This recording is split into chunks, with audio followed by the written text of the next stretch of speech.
Okay, just want to wrap up the greatest match of all time tournament. So not surprisingly, as predicted, we have the two WWE matches in the finals. For the first bracket, Undertaker, Shawn Michaels, WrestleMania 25 won.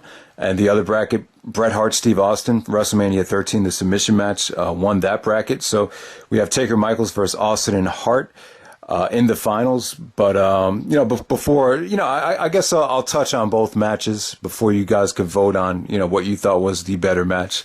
I just want to touch on the tournament.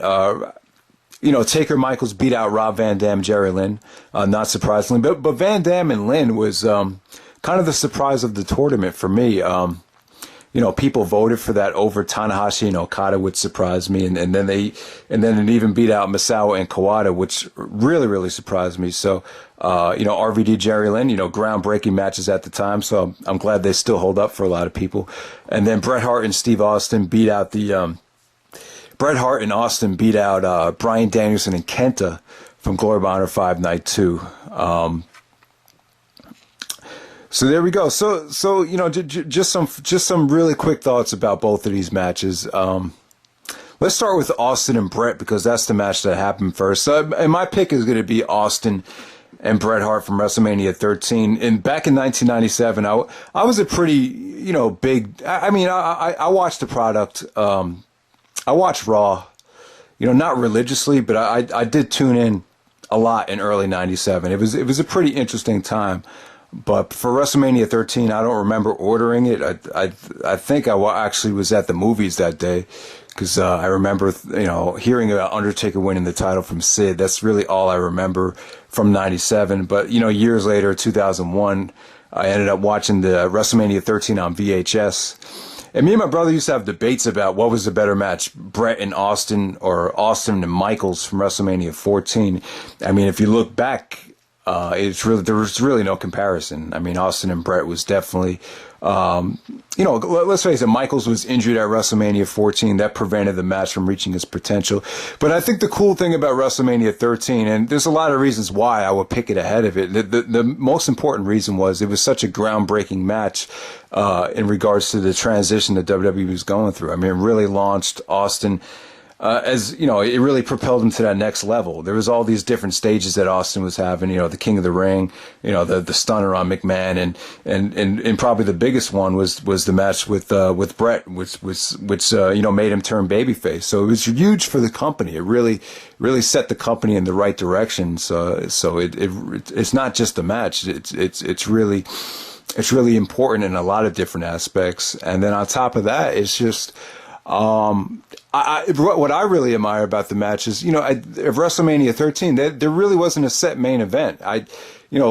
Based on all the information I've gathered from that time, it seems like they were going to go with Bret Hart and Shawn Michaels, a rematch from WrestleMania 12. That's what was promised to Bret, and that's, apparently Shawn Michaels was against doing that, and then they had the whole I lost my smile thing. Then the title was vacated.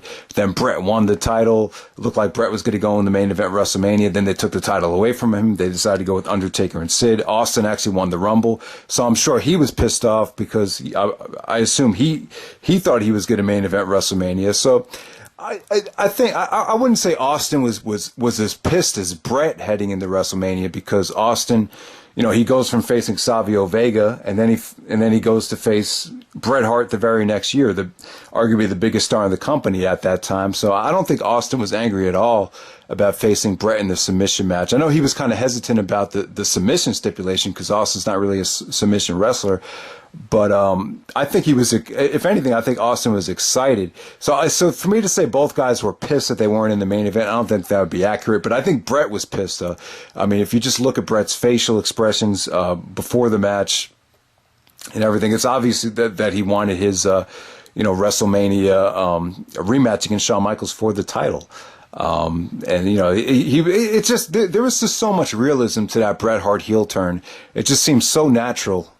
And it was for the actual match. You guys know how special it was. It was just a war between Austin and Bret. I thought Austin matched Bret's anger as the match started, and from there, it was just so intense. You know, like for me, my favorite part of the match is when Austin is just stomping a mud hole in Bret. He's just giving him kicks, but you could just feel something in the crowd as he's kicking him. He just did it with so much intensity and so much anger.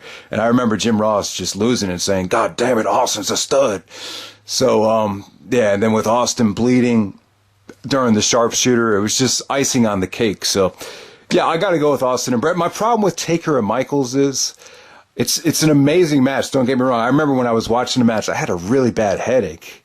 And when the match ended, my headache was over because there was so much adrenaline and so much excitement from watching the match. It really cured my head. You know, getting a headache is a pain in the ass. It doesn't feel good, depending on how bad of a headache it is. But I mean, Taker and Michaels just delivered, you know, monumental stuff as far as, you know, roller coaster matches go and excitement and, you know, keeping the crowd invested, having them on the edge of their seats. I mean, it doesn't get any better than that Taker and Michaels WrestleMania 25 match. But, you know, in retrospect, it's really two guys that were essentially part-timers at the time. There really wasn't much of a future for Undertaker or Shawn Michaels. Michaels is about to retire. Taker was good, transitioning into wrestling once a year. So it doesn't really didn't really do much for the WWE. The WWE in 2009, 2010 were in my opinion the product wasn't reaching its potential. The product wasn't very good, and I think for WrestleMania, they always went with the safe bet. You could count on those guys to deliver something special and to make money. And, people are going to buy the pay-per-view because, you got two legends from the Attitude Era that pretty much saved the World Wrestling Federation. So let's just put them out there. So it is what it is. Both matches are incredible, but for me, Bret and Austin, because of the frustration, because of the intensity, because they both of those guys, especially Bret, they took a negative and turned it into a positive. It's truly something special. And so let me know what you guys thought was the greatest WWE match or the greatest match of all time. We'll make it official now. Go ahead and vote.